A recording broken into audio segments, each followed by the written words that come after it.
Kinuha ko na pala yung bench at nilagay ko na sa harap ng salamin para makapag-workout na. So, ang ititrain ko pala ngayong araw guys is mag-shoulder workout tayo. So, ayan, bali kakatapos ko lang din nag-workout nito. Yan o, i-flex ko lang guys. At wag pala kayong mahiya mag-flex lalo na pagka hindi naman ganun kalaki yung katawan nyo. Nakaka-motivate kasi yan pagka nag-flex kayo. Hindi lang nakaka-motivate, nakakatulong din yan sa muscle natin. At ito yung una natin ginawa, bali dumbbell shoulder press yung inuna natin. Pero dito guys is nag-stretching na ako niyan tapos nag-warm up set na tayo. Pero ang pinakita ko na yung talagang natin set na. So bali ang ginawa ko dito guys is 4 sets tapos 12 repetition. At pang third set ko na pala to guys. Makikita nyo naman sa shoulder at bicep ko sa arms ko na putok na pansin na napump na siya.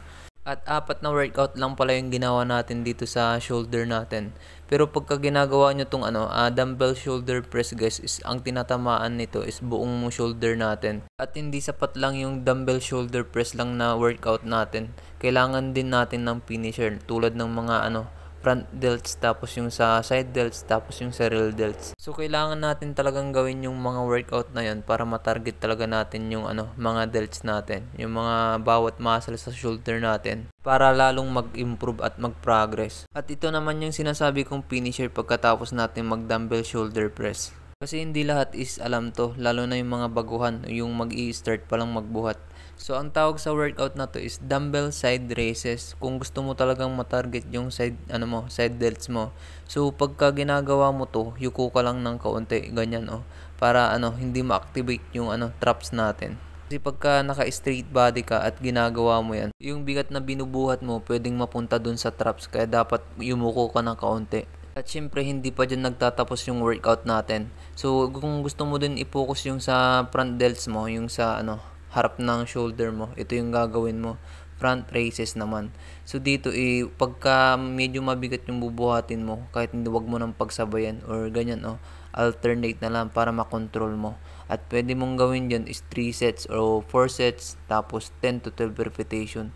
So, ang ginagawa ko lang talaga na repetition guys is hanggang 12 lang talaga. Pero minsan pagka gusto kong trip kong sagad-sagadin, inaabot ko hanggang 15 repetition. Yun is para ka nang napipilay nun. Pero pagkatapos mo namang gawin yung workout na yun, ay sulit yung katawan mo nun. Ramdam mo talaga yung pump. At ito naman yung sa likod ng shoulder natin, yung sa real delts naman yung tawag nito.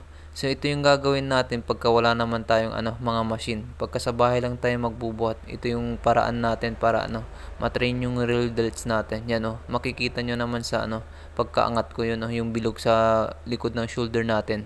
So sa mga bida-bida nating dyan, matagal na nagbubuhat. Keso alam na nila yung mga workout na ganito. Hindi to para sa inyo, para to sa mga mag-i-start pa lang magbuhat.